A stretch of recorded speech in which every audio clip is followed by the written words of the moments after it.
You will see things in the sky that defy human imagination. I was very skeptical. It just doesn't compute. I can only tell you that it works. There is no devil in witchcraft. That concept of evil is actually a Christian concept.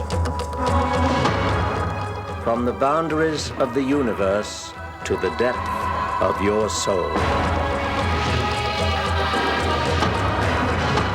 Embark on a journey through the unknown and unexplained as we explore mysteries, magic, and miracles.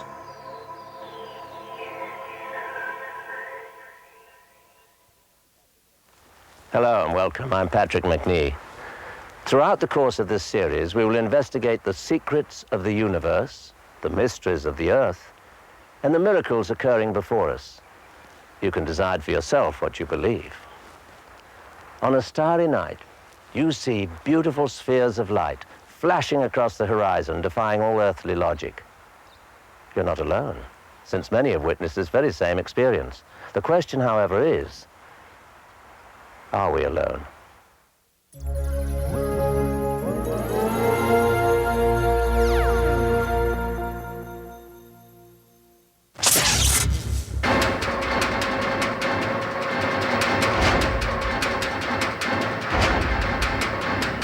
UFOs had been visiting the planet Earth before recorded history. And this goes clear back beyond even the Old Testament, which is dated by Archbishop Usher as 4000 BC.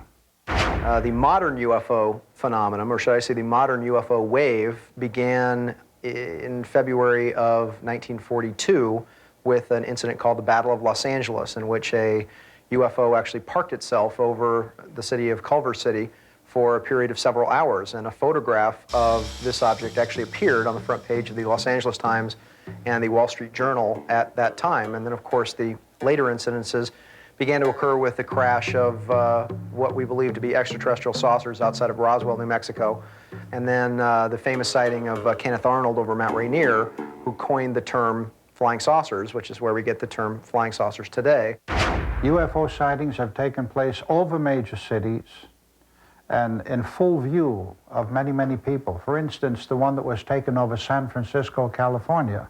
We have pictures of UFOs that were taken in formation, if you please, over Washington, D.C. And then there were some over Baltimore. There were some over Miami, Florida. Some over Chicago. Some over New York City, seen by many, many people. Only these particular sightings, for some reason, did not make the front pages. Since the sightings in Mexico City began, we have actually had more mass sightings by more people. A pair of rather large flying saucers actually parked themselves over Mexico City, were videotaped from hundreds of different locations, and were witnessed by close to 27 million people. Gulf Breeze, Florida is particularly hot right now. Fife, Alabama. There are areas in Wisconsin which are very, very rife with activity. Just recently in the media, there have been places in Michigan, along the lakes there, along Lake Michigan, on the eastern shore of Lake Michigan, in which there's been a mass amount of activity. For many years, there was activity at a place called Area 51, which I personally had blown the lid off of and investigated, and I believe a lot of that was military activity, and I believe it was moved in the early part of 1994. One of the hot spots on the desert as far as UFO communication and landings and sightings are concerned seem to be the high desert area in Giant Rock right near Yucca Valley. That seems to be a place where people congregate by the hundreds, and they do see some strange things out there. Another place is on the edge, which is called the Mailbox area of Area 51, not too far from Las Vegas, Nevada. You will see things in the sky that defy human imagination. By about 1986, 87 or so, there started to be some very unusual things that were spotted around that area, which led us as researchers to begin to investigate this wave of UFO activity. And it got to the point of where I could take a group of people out there, and we would camp out by the fence just on the other side of the border of Area 51 and basically see flying saucers, flying virtually on a timetable basis every Wednesday night from about 6 p.m., 6:30 p.m., or whenever the sun would set until about 9:30 or so, and then starting up again about 4:45 a.m. Thursday morning the next morning. In the files of the National Investigations Committee, we have quite a few reports on the famous Roswell, New Mexico sighting. Now, it appears that though this was perhaps one of the most widely acclaimed evidences of a UFO governmental secrecy and cover-up, the facts pertaining to that particular sighting are so uncanny because you had witness after witness after witness after witness attesting to one particular story, and the Air Force investigators and the press following the Air Force investigators more so than the individual witnesses concocted a story that it was nothing but a collapsed weather balloon. Following the rules of evidence, there is no doubt in my mind nor in the minds of any individual with an ounce of brain who reads the report exactly as it happened as opposed to the report of the cover-up. There was a crashed UFO on the outskirts of Roswell, New Mexico. What exactly constitutes proof? I mean, nothing counts. Photographs, they claim, can now be faked. And of course, we're talking about photographs that date all the way back to the 1940s or so. And they say, so photographic evidence can be easily faked, so that doesn't count. Eyewitness testimony doesn't count, even though the eyewitness testimony comes from presidents, popes, prime ministers, generals, police officers, individual that we trust with our very lives, firemen, et cetera, but their testimony doesn't count. Videotape doesn't count, simply because, you know, it is supposedly that too can be faked. Film doesn't count. Top secret government documents don't count because they can all be forged. So my challenge to them is what exactly counts as proof? If you wanted to prove the existence of UFOs in a court of law, it could be done relatively simply. But the fact is that you have the various UFO debunkers who would much rather attack the reputations of the people who saw something rather than actually dealing with the evidence. You can go out to the desert or out to any place that's completely void of the bright lights of any given city, and you choose yourself a certain frame within that framework and look at the sky and keep watching the sky, you will invariably see strange lights. By strange, I mean multicolored lights, and they'll move sometimes in a zigzag formation, sometimes in a straight line, and they're not stars, and they're not satellites, because satellites have an established pattern, and so do stars, unless they're falling stars. But usually out in the desert area, you can choose and watch, and something up there out of the ordinary will occur.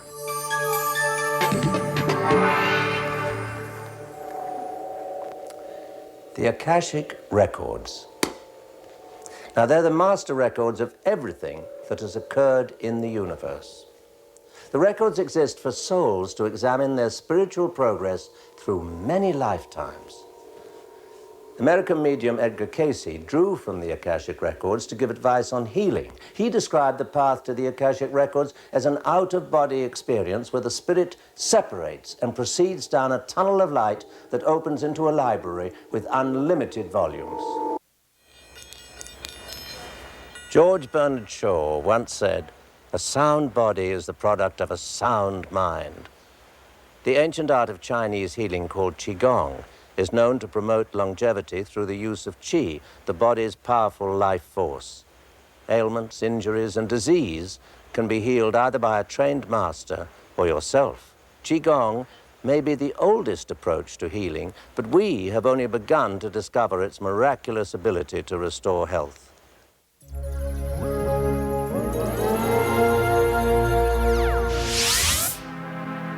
Mystical healing puzzles us because there is no medicine, no x-rays, and no surgery. Chinese Qigong is one form that has cured such illnesses as high blood pressure, digestive problems, obesity, and some kinds of cancer. I've been here 4 months, and after that, I just have never had to take medication. And I'm on medication for my headaches, and that's how severe it is.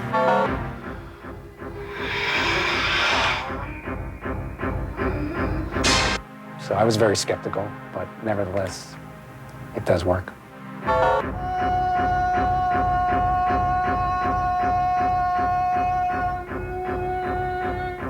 My stomach and my kidneys were not working very good. So he's making some energy to fix it because I've been trying with different doctors and nothing had worked before.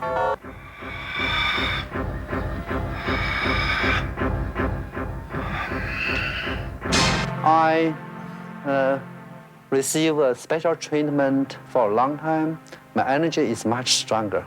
I can send them to support other people. Yeah, this we call Qigong. Originating in China, Qigong exercises were first recorded on tablets dating from the Zhou dynasty 3,000 years ago. Qigong means breathing exercise. Qi also refers to the body's energy. If there is a deficiency in your Qi, you will be unhealthy. Through the art of Qigong, you can remedy any deficiencies and bring your Qi under control. Many times, Qigong is combined with other forms of healing, such as herbs and acupuncture. Since Qigong is no longer found only in China, you can get the necessary herbs in America's Chinatowns. Depending on the properties and curative effects, different herbs and plants are used.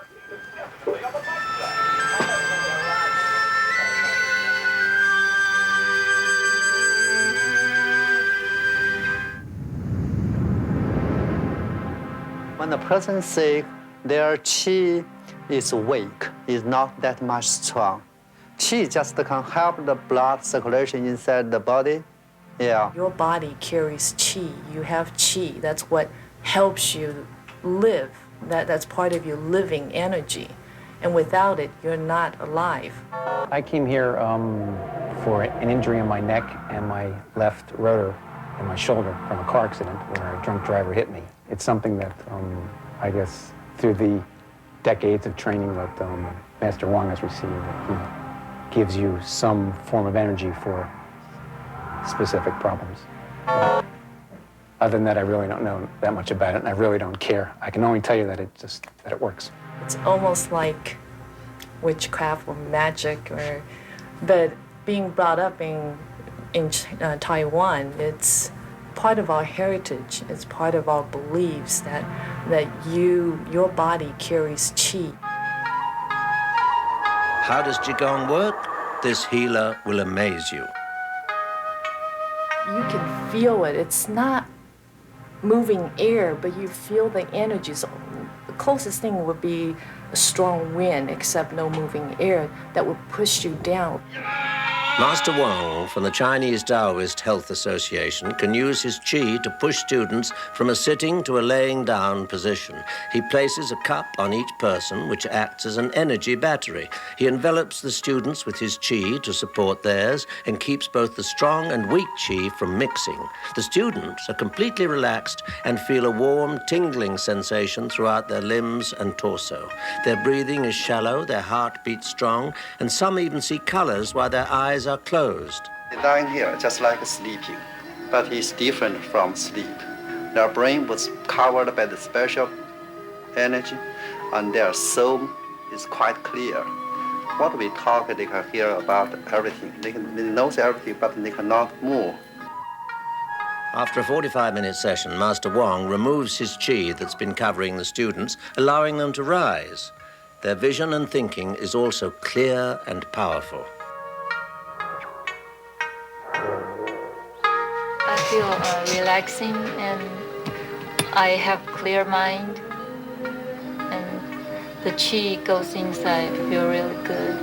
Now, if you're doing this way, put your both hands together and face each other and move around, you will find the energy after your body, your both hands becomes a little cool or tingly or warm, just some special energy between your both hands. You can feel, everybody can feel this way. I'm an engineer, and it just doesn't compute in a scientific term, but it's mythical and it's real.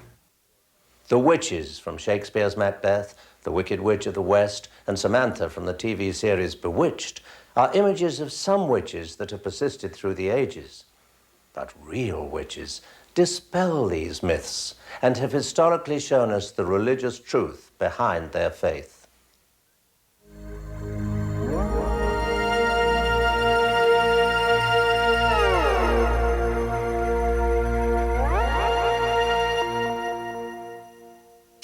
There's a lot of curiosity and just as much misinformation about the whole idea of witches and witchcraft.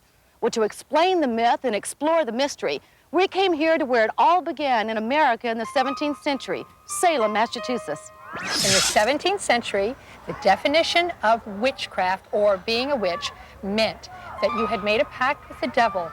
They very much believed in the existence of the devil in the 17th century. The pact would have meant that you would give the devil your soul, and in exchange you would get magic, evil powers with which you could torment other people. That's the 17th century definition.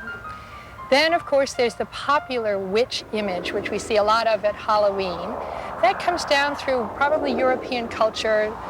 You think of Hansel and Gretel and the witch, the wicked witch out in the forest, the old woman who was going to bake them in her oven, the wicked witch in The Wizard of Oz, all that imagery. Then there's the third meaning, and this one is, of course, a very different kind of one. There are people who practice witchcraft today, and they date their religion back to ancient times.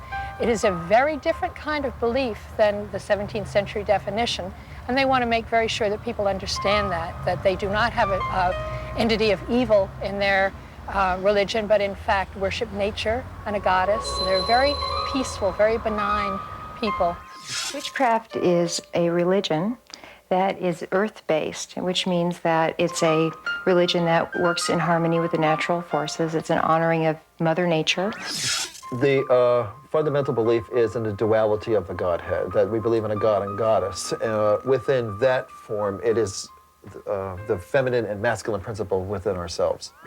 The church during the early years, 11th through 17th centuries especially, there was really a lot of propaganda confusing what is the God in nature and in witchcraft. The pagan god, who is another name for him is Pan, you know, the guy with playing the flute and dancing around, and they made him into the Christian idea of the devil so that God could have an adversary.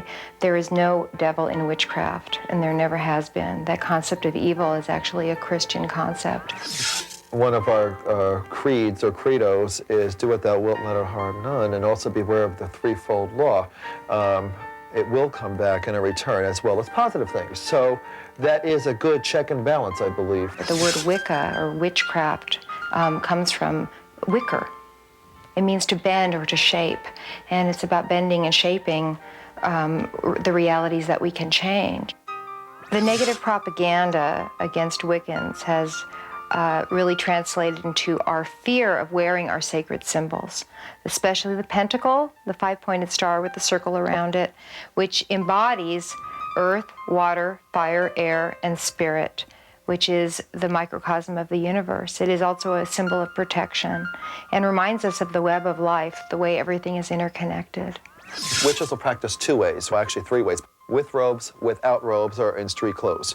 To make the sanctity of the ritual that much more important, we reserve the robe for the magical rite. We celebrate in circles as opposed to in rows of people sitting and watching someone perform a ceremony. It's very participatory, it's very personal, and everyone who is a part of ceremony contributes to ceremony. Well, we worship in small groups.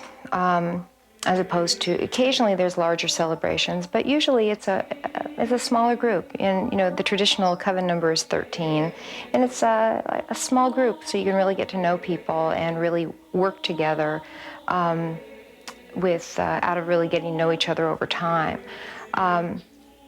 It's celebrations of the calendar of life, which is the agricultural calendar.